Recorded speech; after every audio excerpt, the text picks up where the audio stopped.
Welcome to Lawn Rush. So the Ferris Z3X is fixed, and it ended up being a very simple problem. And you guys were right in the comment section that the mower probably didn't need to go to the dealer. It's probably something simple that I could have fixed on my own. But guys, I couldn't figure it out. It was just too complicated. In the moment when it's broke down, you're trying to cut grass, and it just you just don't have time to try to figure it out. I was looking underneath the dashboard here. We're now at 21 hours, but I was looking underneath the dashboard here because I called the dealership and they told me, look under the dash for fuses and check the fuses. I looked under there, I didn't see any fuses, and it just wouldn't, the blades wouldn't turn on. So I took it home, switched it out, got into the walk behind, as you see right there. Got the walk behind, and from there, I parked this, and then the next day, I was able to take it up to the dealership. Now, that was the problem. Because I wanted the Ferris, there was no local Ferris dealers around me that had there weren't any Ferris dealers at all. So the nearest Ferris dealer was like 25 minutes away from me, which is not really cool when your mower breaks down. So I had to make that drive. It's all highway, so it's pretty far. 25 minutes on the highway is pretty far. So it's all highway. You got to strap everything down correctly, all that. But getting to the dealership, what they found is that the wire for the switch here was just loose. And all they did was reached under and kind of wiggled it and plugged it in, and it worked. So after that, I put another 5 or 6 hours on it, and it's now running fine. So I'm getting better, guys, at running this machine. I'm finding that I'm slowly getting better. It is becoming more loved than the walk behind. Now, I will say this: at first, when I got the new Z3X mower, I ran it for a couple hours just messing around the house, and I called the dealership and said, "Hey, I want to bring this machine back and take the hit because I really don't like this machine." It was so heavy. Like, this machine's like 1,100 pounds, and it rained for like 2 days straight right when I picked it up, and it was just tearing up. Like, I didn't take it on lawns, but it just messing around like at my house, it was just tearing everything. It was just the ruts. It's something that I've never seen before on my walk behind. You could cut in the wet all day, every day with your walk behind. And I'm just thinking, did I make a mistake because this mower is so heavy and it's not going to be able to cut wet grass? And it is what it is. This mower is not for wet grass. I mean, look how skinny the tires are. You'd probably even be better off with their heavier 60-inch standard because it's got bigger tires. It's a little bit heavier, but it's got the bigger tires. Or their Z2, which has, I think it has wider tires because it has a skinnier frame. It has a little smaller gas tank, a little bit less speed, a little bit smaller gas tank, but it's way lighter. It's in the walk behind territory as far as weight of 800 pounds or so. So that is way lighter.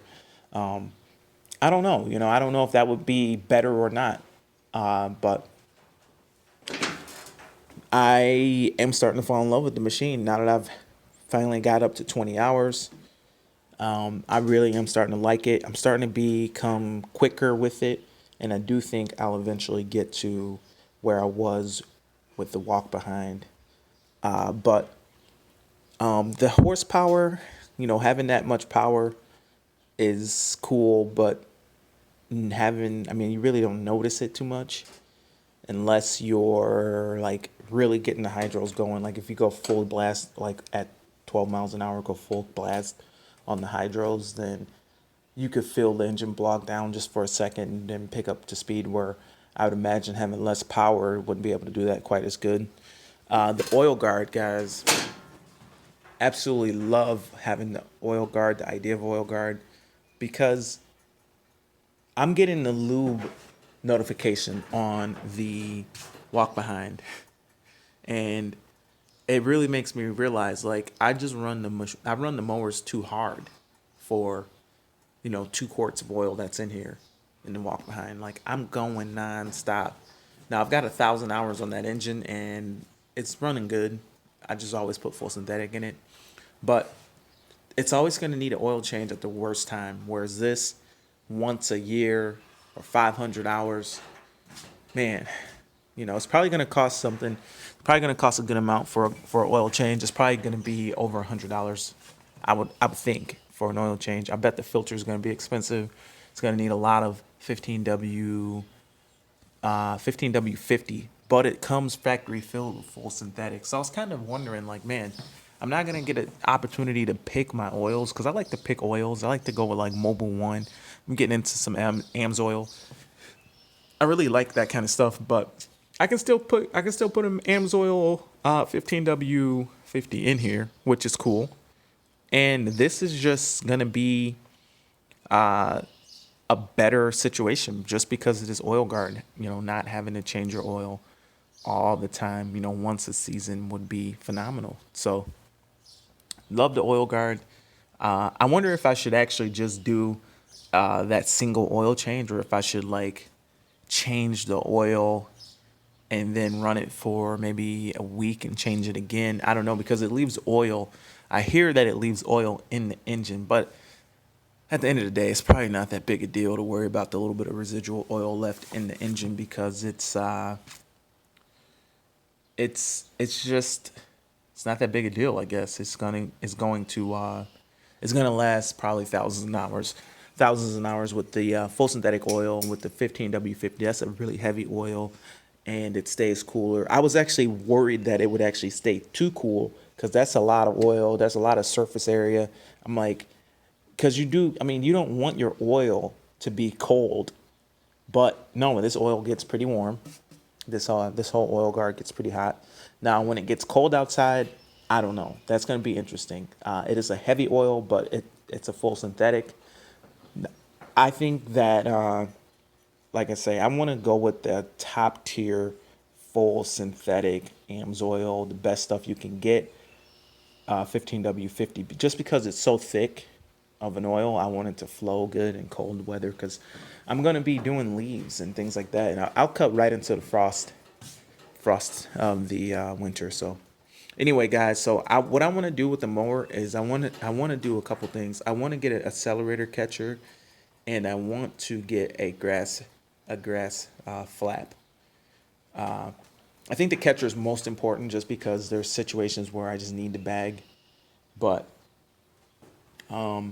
there's my accelerator catcher on my walk behind, and I measured the deck of the walk behind compared to the Ferris. The Ferris has a slightly bigger deck. But this accelerator bagger is not the right one for this mower. I actually bought this catcher when I first started the business, and this is my first catcher ever, and it's been through hell. So I want to get another accelerator because I know they last. But this accelerator doesn't actually belong here on this mower. It actually went on the 36. And I kind of like the idea of just having one of these, because they are kind of cumbersome and hard to have on the trailer. And I just kind of retrofitted it onto this mower. I just put the bracket on it and jammed it on there. The opening does not fit, but it bags just fine. Like, none of this fits. And the blade actually broke out the bottom of it, but it just keeps going, guys. It keeps bagging and bagging and bagging and bagging. Throw some zip ties on it, a couple zip ties here and there, hold it together. But it's time to get a new one. So if I get the one that fits the mower properly, then it won't fit this mower, it won't fit the 36, it won't fit it only will fit one mower at a time. So I'm thinking, should I retrofit this so that it works with the new mower? Because when I do bag, it's not that big a deal. I mean, as long as the grass clippings get in the catcher, I'm fine. So, and this has worked great all these years. So I just want to have one catcher. So Anyway, comment below. Tell me what you think about that. And see you guys in the next video. Thanks a lot. Bye.